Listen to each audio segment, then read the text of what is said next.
Someone finally said it. After years of tension, sneak disses, and headline-grabbing drama, Rick Ross stepped into the ring with no filter and no remorse. And this time, it wasn't just about music, money, or who's the boss. It was about identity, about authenticity, about who's really who in the streets and in the game. Ross didn't just throw shade.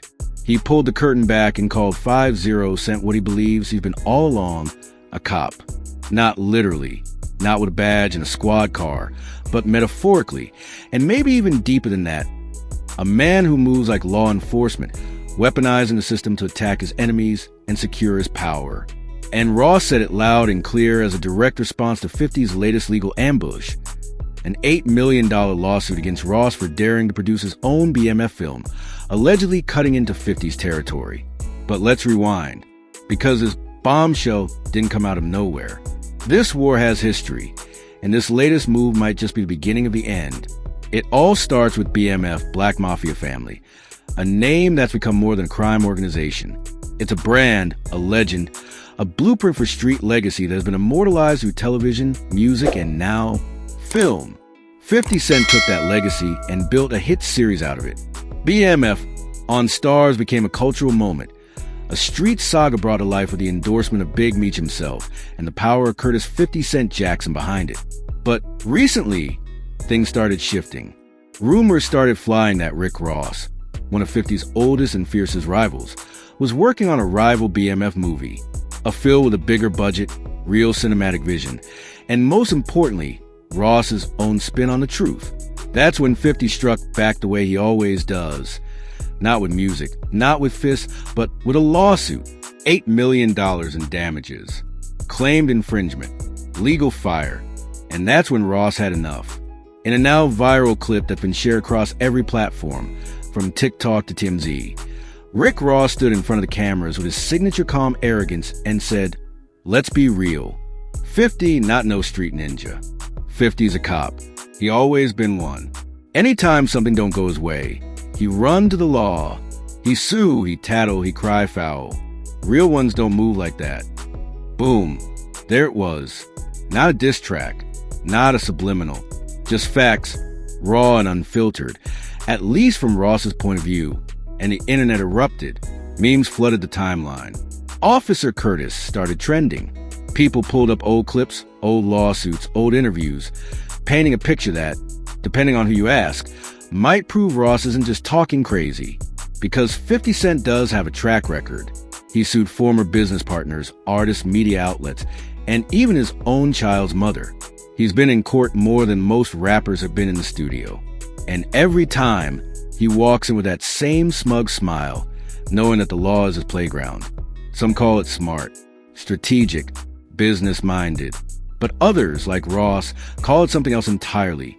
Cowardice, weakness, even betrayal of the code.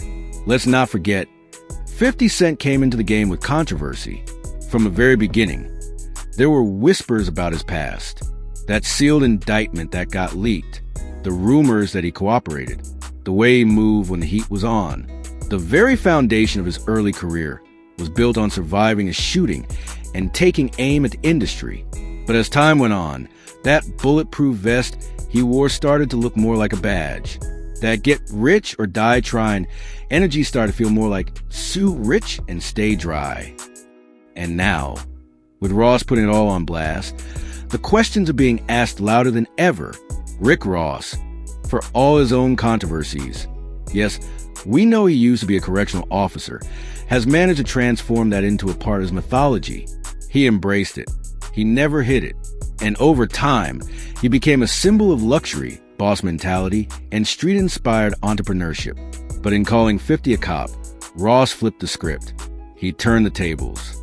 Because while he may have once worn a uniform, he's now accusing 50 of hiding behind the law while pretending to be something he's not.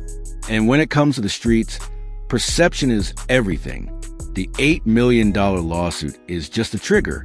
What's really at stake is legacy. Rick Ross isn't just making a BMF film because it's profitable. He's making a statement that he too has the reach, the respect, and the connections to tell that story. That 50 Cent doesn't own the BMF narrative. And let's not forget, Ross has had his own ties to that world. connections that go beyond the surface. And insiders say Big Meech isn't necessarily locked into a lifetime loyalty to 50. In fact, there's chatter that he's curious about what Ross can bring to the table. So when Ross came forward and said what he said, it wasn't just smoke, it was war, and it sent shockwaves through culture. Fans are now divided.